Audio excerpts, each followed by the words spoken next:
les propriétaires étaient Banamboka.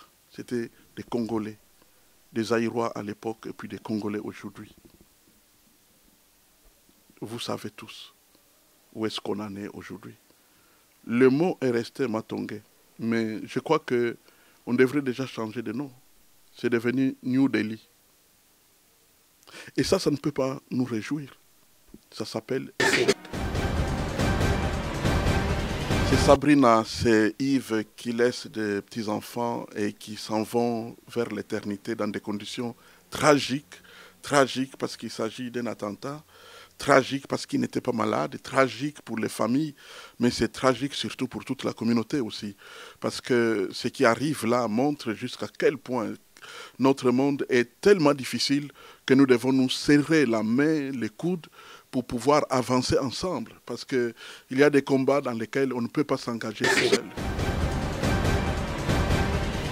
Chers téléspectateurs du micro du pasteur Bobo, partout où vous êtes à travers le monde, nous vous disons bonjour ou bonsoir, ça dépend de l'heure à laquelle vous nous regardez. Nous sommes à Bruxelles, Bruxelles, capitale de la diaspora congolaise, mais aussi capitale de l'Europe. Nous sommes à Bruxelles. Aujourd'hui, nous sommes au bureau du docteur Célestin Kibutu Ngimbi. Docteur Célestin Kibutu Ngimbi, bonjour. Bonjour, bonjour Pasteur Bobo, bonjour à tout le monde. C'est une joie toujours de se retrouver à la place du village pour partager les pensées qui concernent le progrès de notre diaspora parce qu'on doit s'y mettre, il faut que nous puissions avancer ensemble avec l'aide de notre Dieu. Notre diaspora, ça commence bien, docteur. Nous venons de perdre 2 personnes aux attentats de Bruxelles. Votre réaction par rapport à cela, la communauté congolaise de Belgique est touchée. C'est Sabrina, c'est Yves qui laisse des petits-enfants et qui s'en vont vers l'éternité dans des conditions tragiques. Tragiques parce qu'il s'agit d'un attentat, tragique parce qu'ils n'étaient pas malades, tragique pour les familles, mais c'est tragique surtout pour toute la communauté aussi. Parce que ce qui arrive là montre jusqu'à quel point notre monde est tellement difficile que nous devons nous serrer la main, les coudes, pour pouvoir avancer ensemble. Parce qu'il y a des combats dans lesquels on ne peut pas s'engager tout seul. Et si on vous posait la question comme homme d'église, vous êtes l'un des doyens des pasteurs ou des églises, je pourrais dire, dans la diaspora. On cite docteur Kibutu Ngimbi. Votre réaction par rapport à tout ce qui se passe aujourd'hui en Europe, maintenant ça nous touche, c'est plus près de nous en Belgique. Vous savez, la Belgique, pour nous qui sommes ici en Belgique, c'est un pays qui nous a portés, qui nous a supportés pendant tant d'années, pour plusieurs.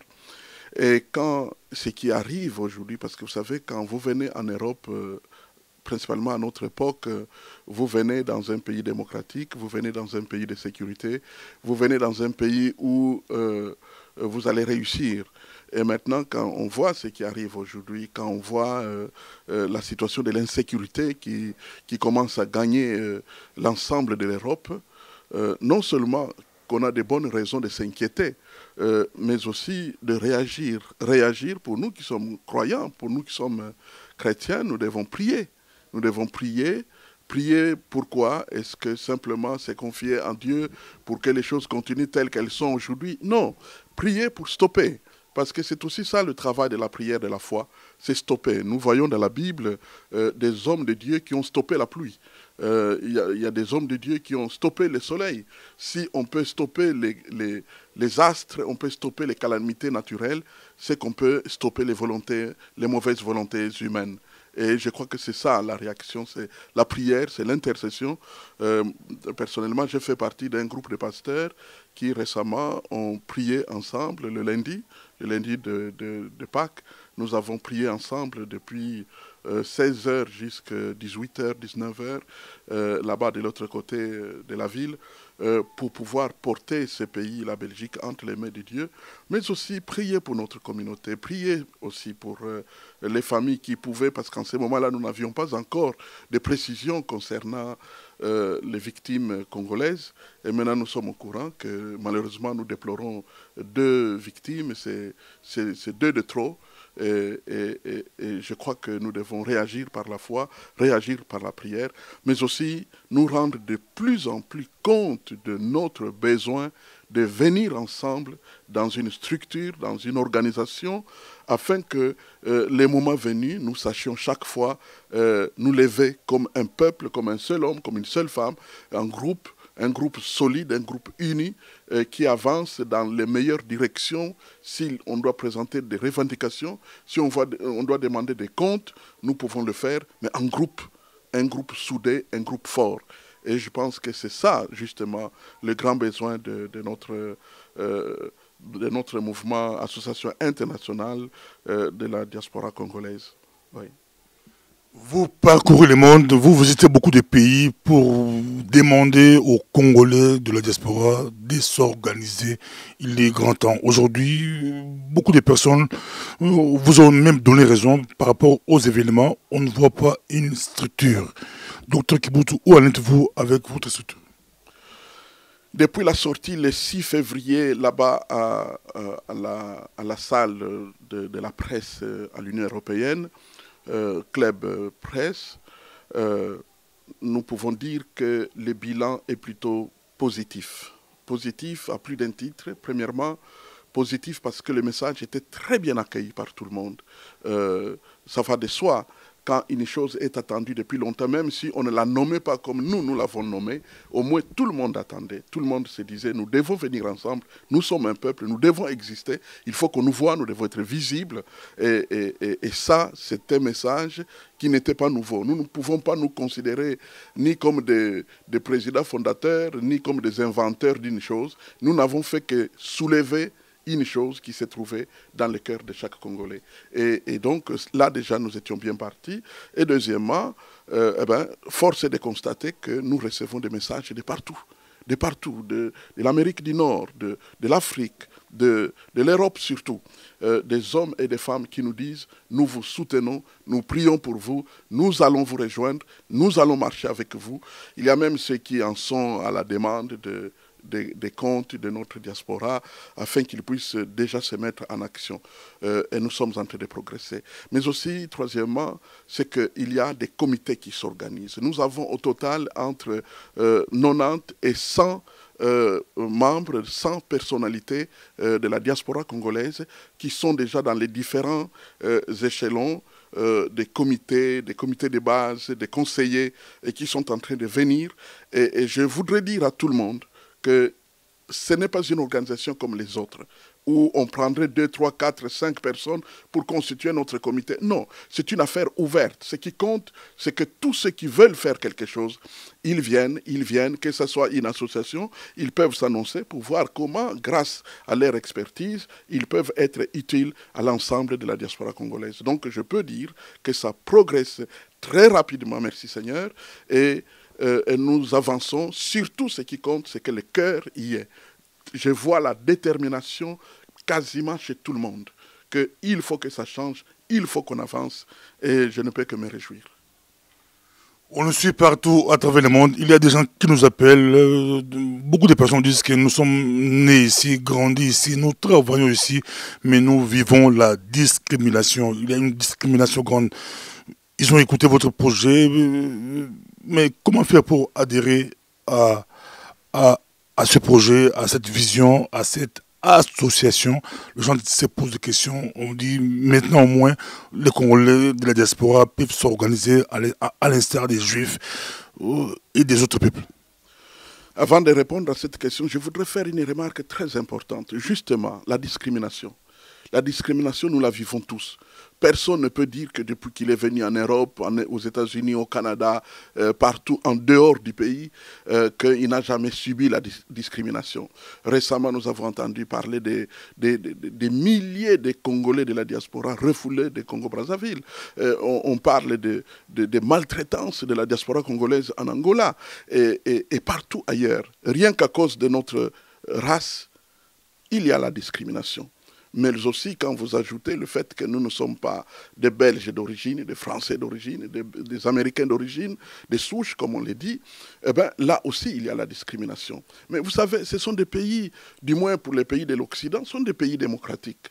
Et dans les pays démocratiques, on ne s'appuie pas sur qui veut, qui ne veut pas, qui est méchant, qui n'est pas méchant, mais on s'appuie sur des lois, on s'appuie sur des principes.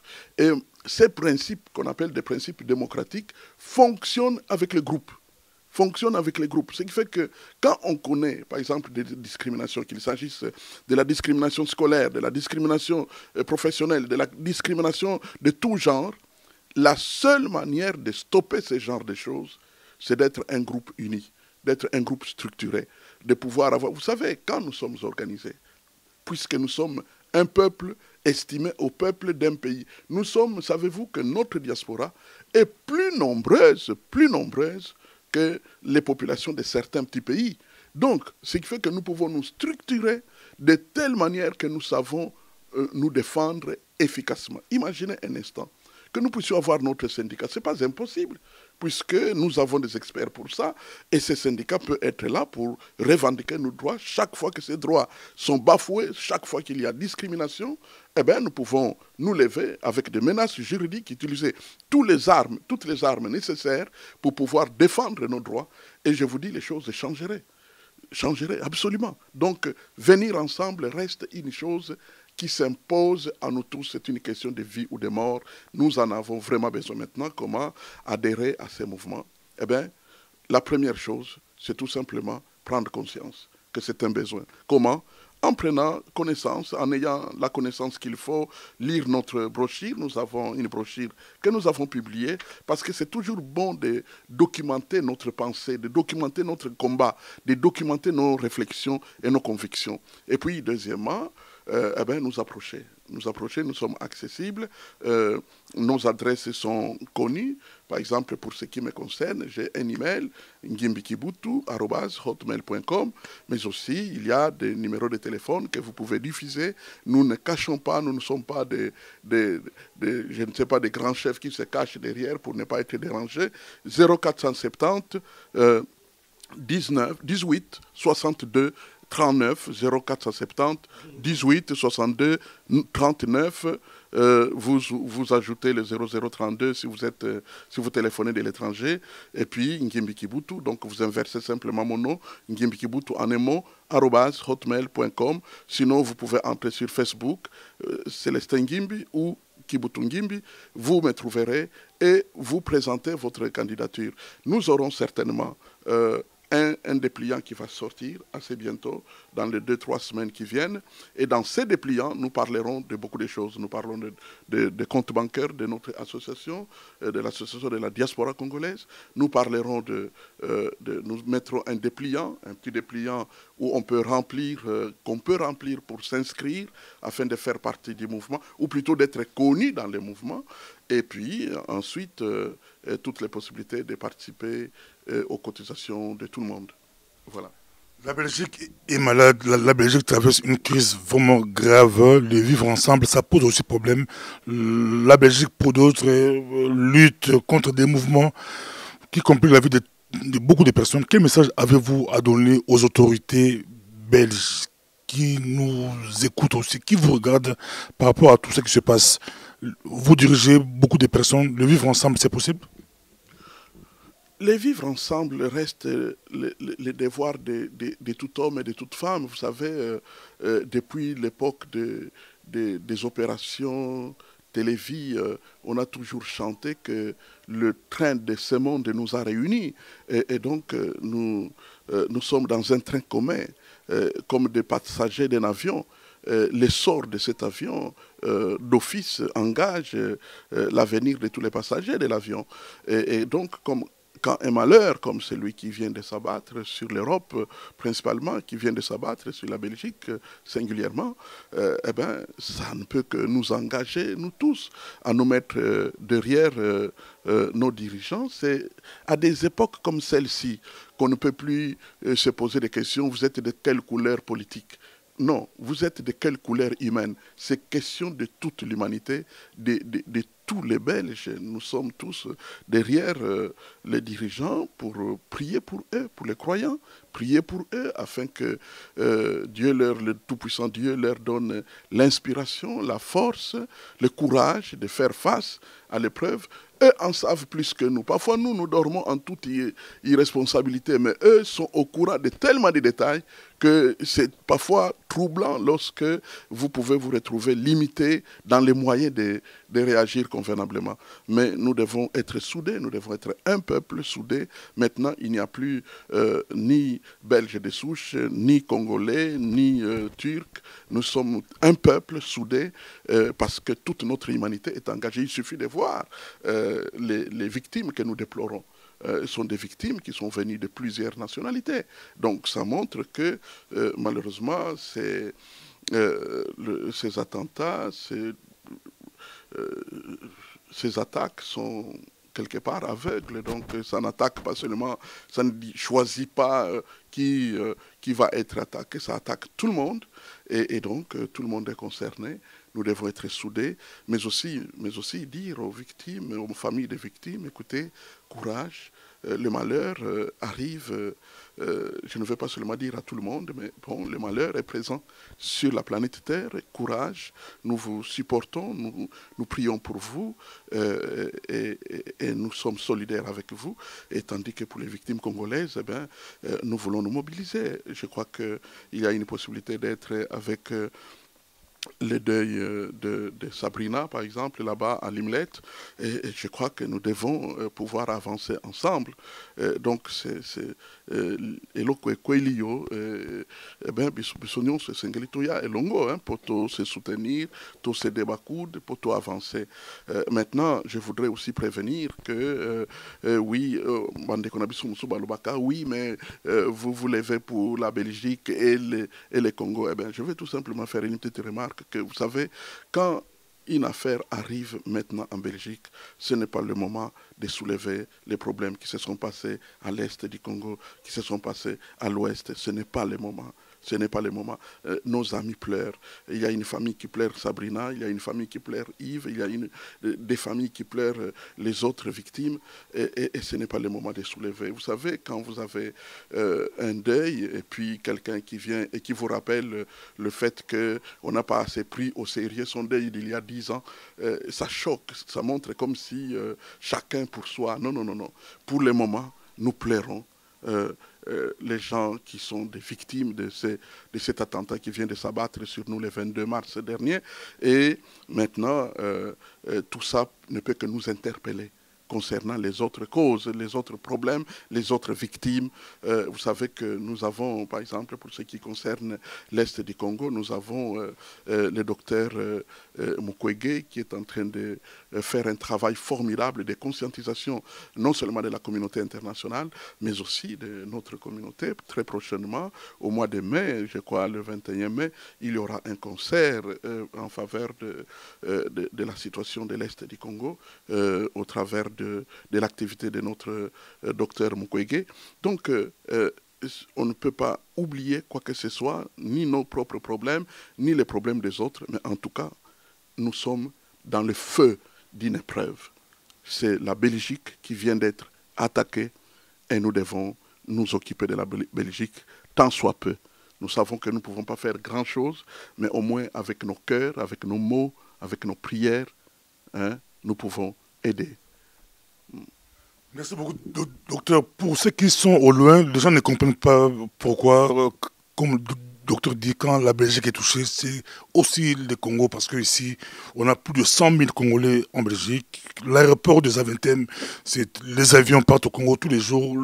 Il y a beaucoup de Congolais. Si vous êtes à Zaventem, à Bruxelles, tous les jours, il y a beaucoup de Congolais. Donc l'aéroport ne peut pas être touché sans protéger des victimes congolaises. Les métros également. Quand vous voyez les métros, c'est plein, plein, plein.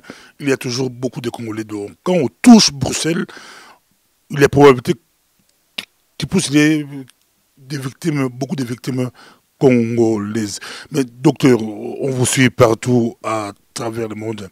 Avez-vous un message à donner aux Congolais de Belgique par rapport à ce drame?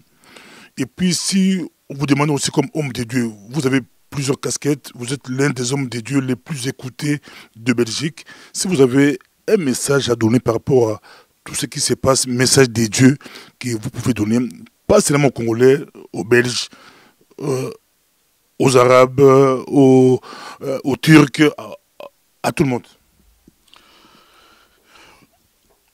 Vous savez, Pasteur Bobo, nous sommes au XXIe siècle. Les philosophies fusent dans toutes les directions. Il y a ceux qui croient en Dieu, il y a ceux qui disent qu'ils ne croient pas en Dieu. Il y a ceux qui disent que nous venons des singes. Il y en a d'autres qui disent que nous avons été créés directement par le souffle de Dieu. En sorte que les philosophies sont nombreuses. Il y a ceux qui sont croyants au travers de quelqu'un qui s'appelle Jésus-Christ.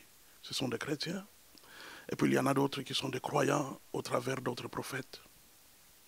Que dire à tout le monde? Vous savez, pour moi, je pense à 2-3 messages. Le premier, la vie. La vie est belle. C'est une bonne chose d'avoir la vie. Il suffit de voir comment nous sommes lorsque nous sommes en bonne santé. Qu'il y a le sourire, il y a la joie. Nous avons des amis, nous avons de la famille. Nous avons des gens qui comptent sur nous. Nous démontrons ce que nous pouvons faire aux études, dans les affaires, ainsi de suite. La vie est belle, belle pour tous. Et donc, je pense que protéger la vie vaut la peine à tous les niveaux des relations, des communautés, des religions et des politiques. Protéger la vie, respecter la vie, encadrer la vie, rendre la vie la plus heureuse possible. Pour moi, ça, c'est plus que nécessaire. Le deuxième message que je peux partager, c'est de comprendre que la foi chrétienne est fondée sur des déclarations qui se trouvent dans la parole de Dieu. Notre Dieu est un Dieu qui protège son peuple, est un Dieu qui défend son peuple. Il fait des promesses. Il dit, je serai avec vous tous les jours jusqu'à la fin du monde. Il dit que il enverra des anges. Hein? L'ange de l'Éternel campe autour de ceux qui les craignent pour les arracher du danger. Il y a des promesses. Et donc nous pouvons fixer notre foi dans ces promesses et croire que ce qui arrive aujourd'hui peut être arrêté. Vous savez, Pasteur Bobo, je me suis fait une petite réflexion. Je me suis dit, vous savez, il n'y a rien de nouveau. Les doctrines religieuses que certains parfois peuvent incriminer au sujet de ce qui arrive aujourd'hui, ce sont des doctrines qui existent depuis des siècles et des siècles. Mais est-ce qu'on a toujours vécu des attentats chaque année? Moi, je suis dans ce pays depuis plus de 30 ans. C'est vrai qu'à une époque donnée, on a parlé de quelques attentats, de cellules communistes combattantes, ainsi de suite. Mais en dehors de ce genre de situation, on a toujours vécu en toute paix. Mais qu'est-ce qui fait que tout à coup, il y a tout ce qui arrive aujourd'hui? Moi, je suis profane par rapport aux réalités politiques, aux réalités djihadistes. Je suis profane. Donc, je ne peux pas répondre véritablement à cette question. Mais il y a au moins une chose. Je m'interpelle et je me dis, je crois que c'est maintenant que chacun doit utiliser la foi qu'il a dans son cœur pour demander à Dieu des choses précises. C'est-à-dire que nous vivions en paix.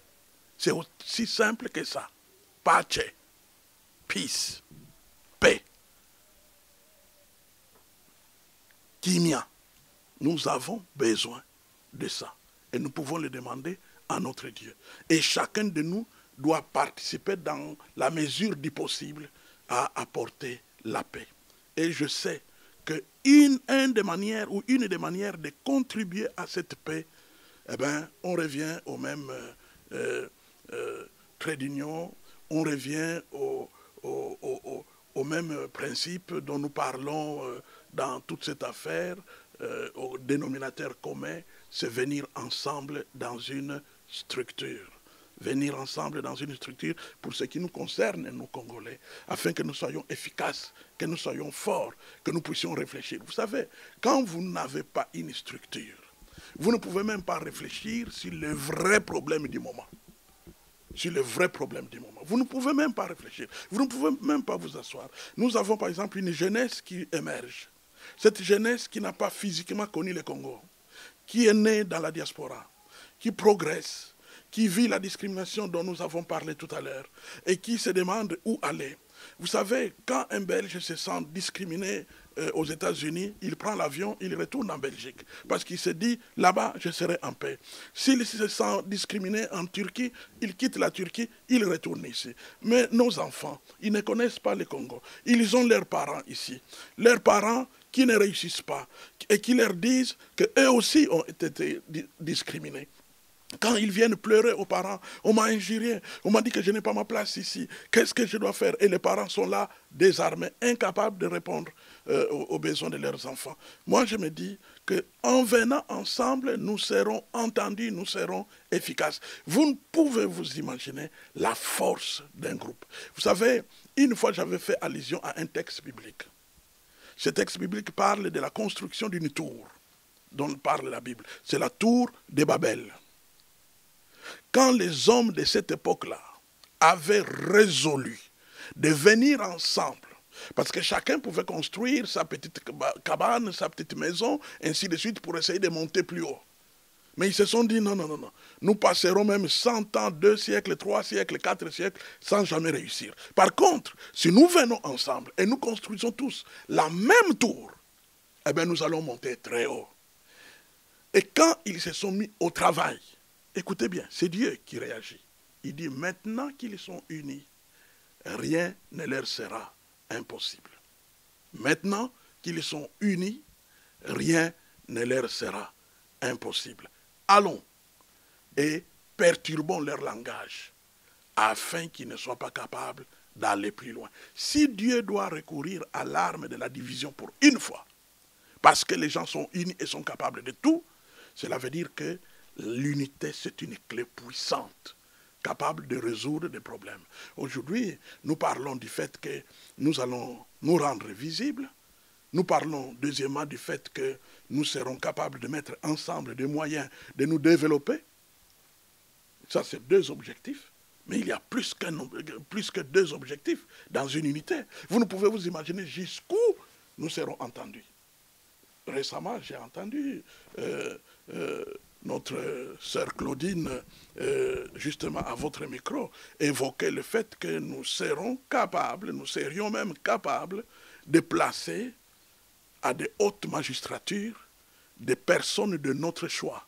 Parce que quand vous êtes unis, parlons de la Belgique, nous sommes estimés à 100 000 personnes. Imaginez un instant que de ces 100 000, il y a 60, il y a 70, pourquoi pas, il y a 80 000 qui s'alignent sur une candidature pour soutenir cet homme, pour soutenir ces femmes, ces hommes et ces femmes, afin qu'ils avancent. Surtout avec le système de scrutin ou les votes préférentiels, vous pouvez les éparpiller sur les différentes personnes de votre choix. On peut tout à fait atteindre des objectifs incalculables. Incalculables. Mais seulement, vous savez, il y a une chose, c'est que probablement nous n'avons pas encore bien maîtrisé, mais nous allons progresser. Et nous sommes en train de progresser. C'est savoir entrer dans un corps. Et ne pas rester un maillon libre et éparpillé. Mais être dans un corps, être dans un groupe. Et raisonner à l'intérieur du groupe. On ne regarde plus l'individu. Mais on choisit une stratégie de pousser celui qu'il faut pousser. Parce que plus vous poussez quelqu'un, vous-même vous avancez. Malheureusement, dans certaines situations, nous avons tendance à tirer quelqu'un vers le bas. Oubliant que lorsque nous tirons quelqu'un vers le bas, nous-mêmes nous descendons plus bas que lui. Nous descendons plus bas que lui. Donc, le temps est arrivé. Vous savez, quand il est question de vie ou de mort, je n'ai pas été dans ces embarcations de fortune de migrants qui sont en train de déferler sur les côtes italiennes et grecques. Je n'ai pas fait une telle expérience, mais je m'imagine, quelque part, que quand vous êtes dans une situation de vie ou de mort, eh bien, se souder devient plus que nécessaire. S'entretenir, s'entourer, se protéger mutuellement, essayer de résoudre les problèmes ensemble, essayer d'avancer ensemble, essayer de lutter ensemble. Et je crois que c'est ça notre besoin aujourd'hui. Nous sommes dans une situation de vie ou de mort. Nous le savons. dans 20 ans, il sera trop tard. Parce que plusieurs Zaïrois, j'appelle les Zaïrois ceux qui n'ont pas de prénoms dans leur carte d'identité. Les Zaïrois, tous ces Zaïrois qui sont venus à une certaine époque dans ces pays européens, américains, dans 20 ans, ils vont tous être déversés dans les comptes de la retraite. Et en ce moment-là, quand vous ajoutez nos santé qui sont parfois précaires, eh bien, ce n'est pas en ce moment-là qu'on sera capable de faire quelque chose. En d'autres termes, nous sommes, je dirais, dans la dernière phase finale pour pouvoir s'en sortir. Et ce que j'aime, c'est que le prix est abordable. Périr parce que nous ne pouvons rien. Périr parce que nous ne sommes pas capables. En tout cas, rien n'est... comme on aime le dire dans l'adage, que à l'impossible, nul n'est tenu. Hein? À l'impossible, nul n'est tenu. Donc si nous ne sommes pas capables de nous organiser, nous ne sommes pas capables d'en payer les prix, et que nous périssons, c'est normal. On dit, c'est fatal, c'est triste, mais on n'en pouvait rien. Mais dans le cas de l'espèce, mon frère, pasteur Bobo, dans le cas de l'espèce, mes frères et sœurs, ne serons-nous pas capables, par exemple, de venir ensemble dans un congrès pour traiter les choses qui nous concernent? On ne peut pas se mettre à l'écart. On ne peut pas. C'est criminel. Je m'excuse de le dire, mais je le crois de tout cœur. Moi, c'est ce qui me motive. C'est ce qui me motive. C'est criminel de se mettre à l'écart. Par contre, si nous venons ensemble, prenons par exemple dans les cotisations, nous en avons tellement parlé que finalement on commence à déranger les oreilles de certains. Qu'avec 100 euros, 100 dollars, 100 livres par personne, par an, nous serons capables de modifier la situation. On nous pose plusieurs questions. Qu'est-ce qui va m'arriver à moi si moi je donne? Bien sûr, mon frère, comme dit un adage bien connu, que le pain que tu jettes dans la mer, dans l'océan, pourrait toujours te revenir d'une autre manière. Ça, c'est la philosophie la plus répandue de toutes les grandes agences philanthropiques, c'est-à-dire les agences qui s'occupent des besoins de notre monde. Ils disent, donne car tu ne sais pas demain qui va en profiter, toi ou quelqu'un d'autre. Vous savez, par exemple, les taxes ou certaines contributions que nous faisons dans les nations, dans ces pays où nous sommes, qui n'ont ni diamant, ni or, ni coltan, mais qui prospèrent grâce tout simplement aux contribuables. Tous, quand vous payez votre assurance, vous n'allez pas d'office bénéficier. Quand vous achetez votre billet d'avion, on vous dit, est-ce que vous voulez payer l'assurance? Vous dites, oh non, ce n'est pas nécessaire, parce que de toute façon, je vais bien arriver. Tant mieux pour vous, si vous pouvez bien arriver. Quand vous payez l'assurance pour votre voiture, ce n'est pas nécessairement qu'à la fin de l'année, l'argent va vous être restitué. Mais ce qui est certain, c'est qu'il y a votre cousin, il y a votre voisin, il y a votre ami qui va se retrouver dans un accident, mais grâce au fait que son assurance est en ordre, il va bénéficier. Au fait, avoir la mentalité du commun, la mentalité du groupe, ça c'est le développement de l'humanité. Nous n'en avons peut-être pas comme une tradition chez nous en Afrique, de chacun pour soi là-bas, mais je veux vous dire, nous ne pouvons pas nous échapper. Par exemple, pour le cas de l'espèce, qui va s'en sortir avec succès sans l'aide des autres? Bien entendu, il y a des amis qui ont de bons emplois. Hein? Il y a même ceux qui ont 2 chiffres, 3 chiffres, 4 chiffres peut-être dans leur salaire, qui progressent. Tant mieux pour eux. Et nous sommes si heureux. Et moi, j'en appelle à tous ces gens qui ont réussi, qui sont en petit nombre. J'ai mes chiffres. En tout petit nombre. Par exemple, pour ceux qui ont un diplôme, il n'y a que 14% parmi eux qui ont l'emploi qui correspond à leur diplôme. Cela veut dire que dans la diaspora congolaise, en tout cas du côté de l'Europe, il y a seulement 14% qui peuvent prétendre avoir des gros salaires. Alors, quand vous êtes 100 et il y a 14 qui ont réussi, est-ce que vous pouvez dire que nous sommes une communauté qui avons réussi? Ah non! Il y a quelque chose à faire. C'est une calamité. Il y a 86% des gens qui sont malheureux et qui doivent se débrouiller. Alors, devant tout ça, je suis sûr à 100% que ce n'est pas seulement nécessairement la morale chrétienne, mais simplement la sensibilité d'être un être humain, doté d'amour, nous appellera à venir ensemble. Quoique, on ne se limite pas à dire, d'autres vont en profiter. Parce que dans ce qui concerne notre projet, je peux vous dire que c'est un projet viable pour tous. Pour tous. Et le moment venu, on pourra toujours en parler. Merci beaucoup. C'est toujours très bien d'écouter le docteur Kibutu. Pour terminer, docteur, en lisant la Bible, il y a une personne qui nous intéresse vraiment. L'un des fils de Jacob qui s'est retrouvé à l'Égypte, Dieu l'a élevé en Égypte. Mais cet homme avait aidé et les Égyptiens et sa diaspora. Si à vous, on vous demandait de choisir entre aider la Belgique, votre pays d'accueil, ou votre diaspora, vous allez choisir quoi? En lisant votre témoignage, Dieu vous a fait sortir de l'Égypte. Prochainement, on aura une émission en lingala avec vous pour vulgariser aussi votre message.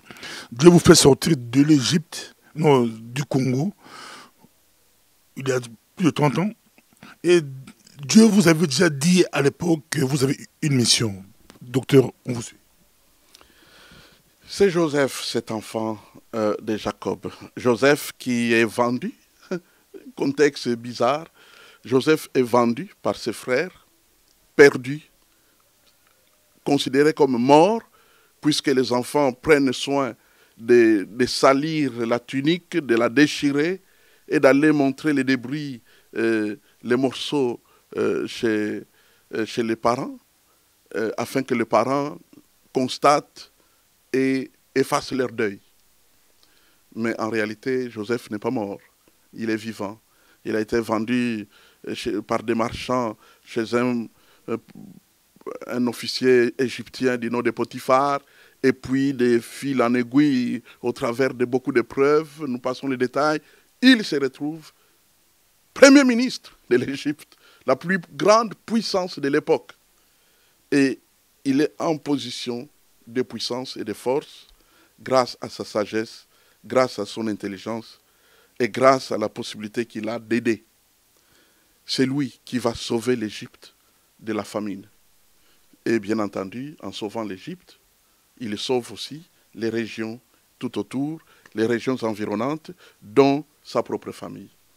En sorte que, aujourd'hui, pour tous ceux qui sont connaisseurs de la Bible, aussi bien les juifs que les chrétiens, Joseph, c'est le symbole de la grâce de Dieu qui intervient pour secourir son peuple.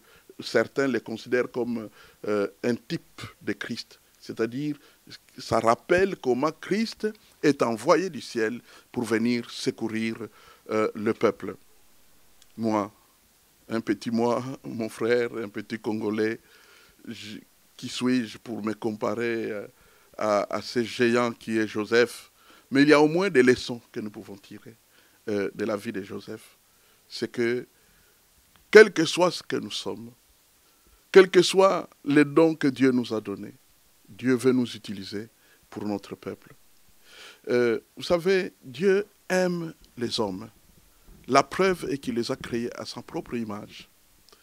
Et donc, la plus grande mission de chaque être humain, c'est de faire le plus de bien possible autour de soi. Faire le plus de bien possible. Je suis venu en Europe, c'est depuis plus de 30 ans, vous l'avez dit. Bien entendu, nous avons commencé par étudier, et puis quand on a fini les études, nous avons commencé à servir Dieu. C'était ma vocation, ma direction. J'ai loué Dieu pour tant d'hommes et femmes que Dieu m'a donnés pour pouvoir m'aider à faire ce travail. Vous savez, on ne peut rien réussir tout seul. On a toujours besoin des autres. Et dans ce travail que nous faisons, nous nous occupons de notre peuple, les Congolais, parce que chacun de nous doit faire là où il est le plus efficace. Un jour, Jésus, ça c'est dans l'Évangile, il sauve un fou. Le fou là, le monsieur qui traînait dans des cimetières, qui était dangereux pour tout le monde. Et puis, Dieu le délivre, le fou du Gadara. Il est délivré et il voudrait suivre Jésus. Il dit à Jésus, moi je vais te suivre, je vais être avec toi. Parce qu'il veut changer un peu d'air, changer un peu de témoignage, changer un peu tout le monde. Vous savez, les gens comme ça, même quand vous êtes guéri, quand on vous voit, on se pose des questions s'il n'y a pas des tares qui sont restés. Et cet homme, je m'imagine, s'est dit, non, non, non, non. J'avais une telle mauvaise réputation dans mon village que je préfère suivre Jésus comme ça. Je deviens un international, loin de ma patrie. Mais qu'est-ce que Jésus lui dit? Jésus lui dit, retourne chez toi et raconte ce que Dieu a fait pour toi. Et pour moi, en tant que chrétien, c'est ça ma première mission.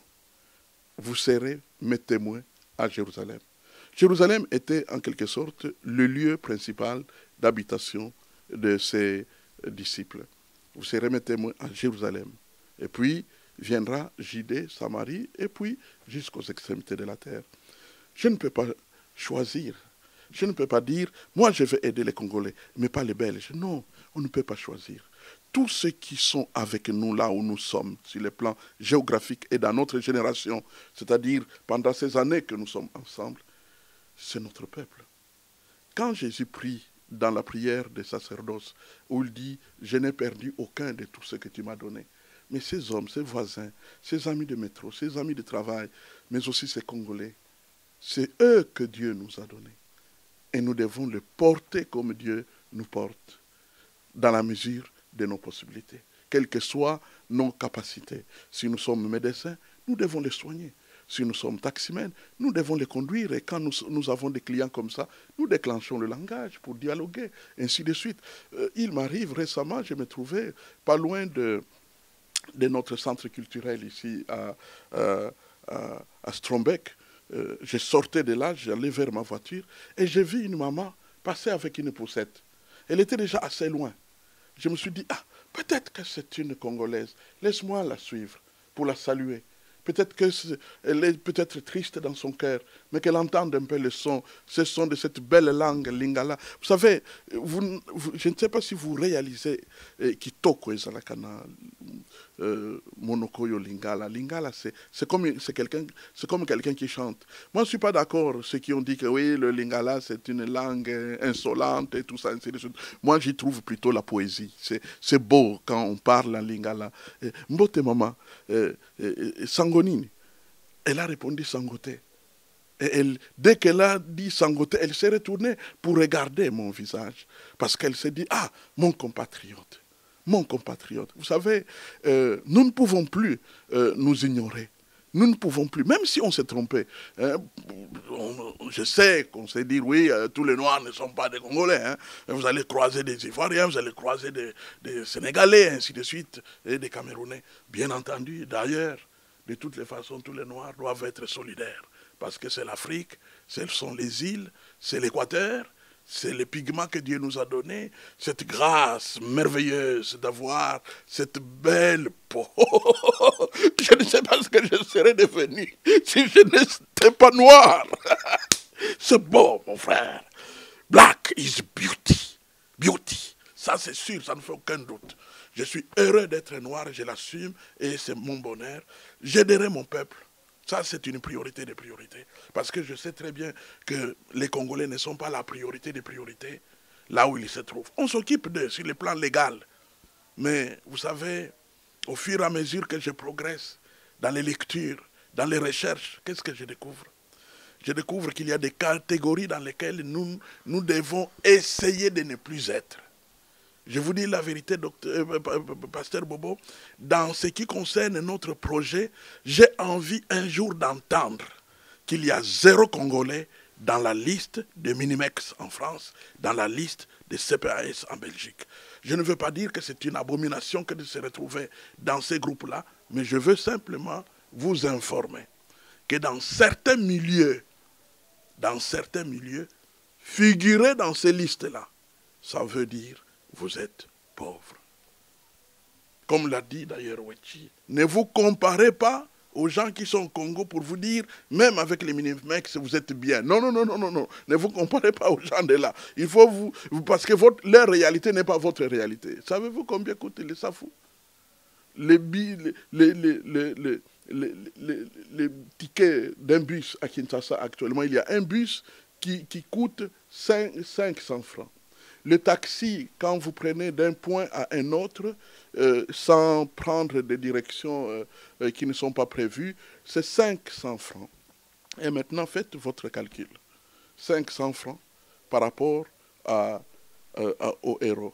C'est environ 45 centimes.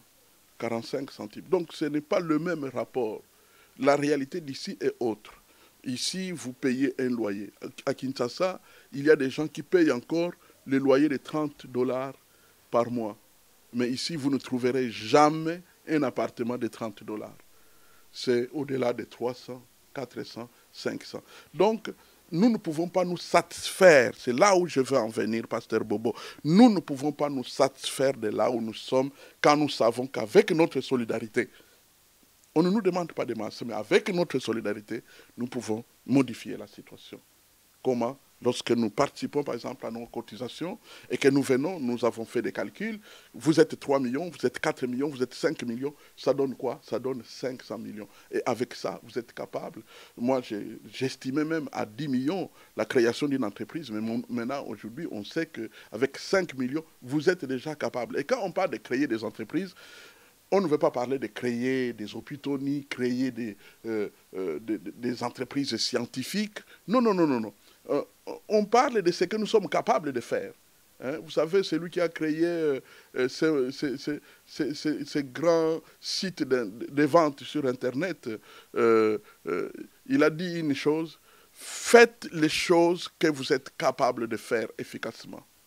Par exemple, pour ce qui concerne la communauté congolaise, quand nous parlons de créer des entreprises, de quoi nous pouvons parler? Nous pouvons parler de créer des grandes surfaces de vente de produits d'ici comme des produits de chez nous. On peut parler du fait de louer ou pourquoi pas acheter des bateaux qui peuvent faire des transferts de produits de là vers ici et d'ici vers là. On peut parler de création d'autres entreprises. Je ne suis pas expert, mais je sais qu'il y a des moyens efficace de pouvoir créer des entreprises qui marchent dans nos communautés, dans nos milieux et qui sont faciles à entretenir. Je ne suis pas un homme méchant, mais je vais donner quand même un exemple. Parce que je me trouve, Pasteur Bobo, à Bruxelles. Je connais très bien Bruxelles. Quand vous vivez dans une ville depuis 30 ans, vous connaissez la ville. Prenons le quartier Matongé. Quand moi je suis venu dans ce pays, il y avait quelques magasins au quartier Matongé. Et quand vous entriez là-bas, dans ces magasins-là où on vendait encore les bitabé, on vendait les mankondo, on vendait les safou, on vendait les pondou et d'autres bitekoutekou et tout ça, pilipili, tangaous et toutes les autres choses, tout s'achetait à Lingala. Parce que c'était assuré, les propriétaires étaient Banamboka, c'était des Congolais. Des Aïrois à l'époque et puis des Congolais aujourd'hui. Vous savez tous où est-ce qu'on en est aujourd'hui. Le mot est resté Matongé, mais je crois qu'on devrait déjà changer de nom. C'est devenu New Delhi. Et ça ne peut pas nous réjouir. Ça s'appelle échec. Ça s'appelle banqueroute. Nous ne pouvons pas nous contenter de dire oui, c'est parce que les Congolais sont solidarité, ça c'est aussi vrai. Et nous devons changer. Nous devons être solidaires comme les autres sont solidaires. Mais nous ne pouvons pas nous contenter de pleurnicher sur le passé. Nous devons avancer. Nous devons avancer. Ce sont là des entreprises. On peut aussi, où est l'équipe lobby, et qu'on change paix. Et comment que qu'on a 2, 3 grandes surfaces